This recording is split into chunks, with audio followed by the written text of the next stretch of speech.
নমস্কার বন্ধুরা, আপনারা দেখছেন মৌয়ের সাথে রান্নাবান্না। একই মশলায় আলু ফুলকপির রান্না করে খেতে খেতে একঘেয়েমি এসে থাকলে একবার এই রেসিপিটি ট্রাই করে দেখুন।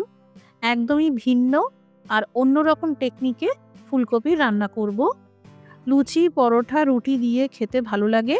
সুতরাং যারা ফুলকপির রান্নায় নতুনত্ব আনতে চাইছেন অবশ্যই বানিয়ে দেখবেন। আজকের রেসিপিটি ভালো লাগলে লাইক দিয়ে শেয়ার করে দেবেন।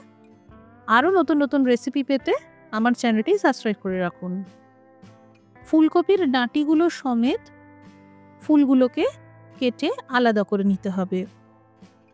এই রান্নায় ফুলকপির ডাঁটি আর পাতা সবই ব্যবহার করা হয়, তাই এই ডাঁটির অংশগুলোকে যতটা সম্ভব মিহি করে কুচিয়ে নিতে হবে। দুটো ফুলকপির জন্য একটা বড় সাইজের আলু নিয়েছি। খোসা ছাড়ানোর পর আলুটাকে এইভাবে লম্বা করে কেটে নিলাম, চৌকো পিস করে কেটে নিলাম। এখানে দুটো টমেটোকে পাতলা পাতলা করে পিস করে নিয়েছি।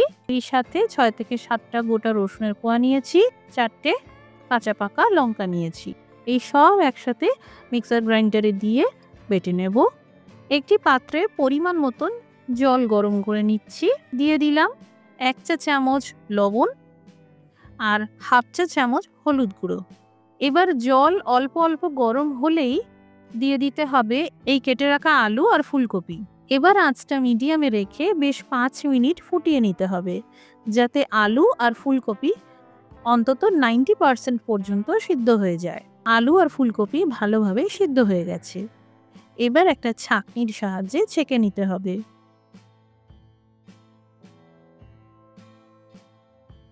গোটা বড় এলাচ একটা দিয়ে দিলাম, কিছু পরিমাণ গোটা গোলমরিচ দিয়ে দিলাম, দুটো গোটা লবঙ্গ দিলাম, একটা দারচিনির টুকরো দিয়ে দিলাম।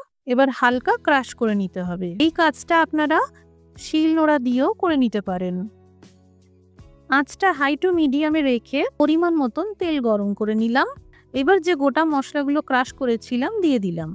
এরই সাথে দিয়ে দিলাম 2 চা চামচ কাশ্মীরি লঙ্কার গুঁড়ো কালারের জন্য, আধা চা চামচ হলুদ গুঁড়ো, দিয়ে দিলাম 3 চা চামচ বেসন। এখানে আমি প্রত্যেকটা মশলার উপকরণ চায়ের চামচের মাপ করেই ব্যবহার করেছি। মশলা ভাজার পর দিয়ে দিলাম এই বেটে নেওয়া টমেটো, রসুন আর কাঁচা লঙ্কার পেস্ট। আরও 3-4 মিনিট ভাজতে হবে।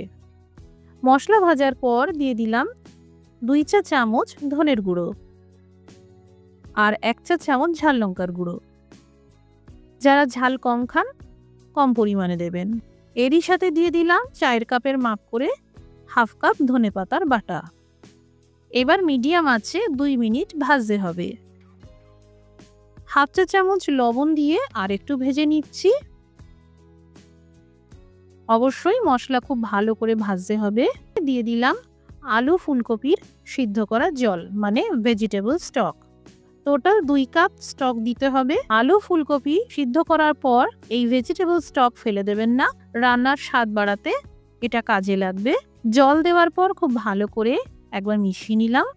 এই পর্যায়ে লবণের পরিমাপটা একবার অ্যাডজাস্ট করে নেবেন।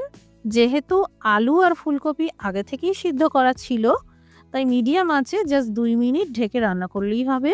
সবজিগুলো সুসিদ্ধ হয়ে গেছে। এবার দিয়ে দিলাম 1 চা চামচ ভাজা জিরের গুঁড়ো, 1 চা চামচ শুকনো কাসুরি মেথি আর 1 চা চামচ আমচুর পাউডার।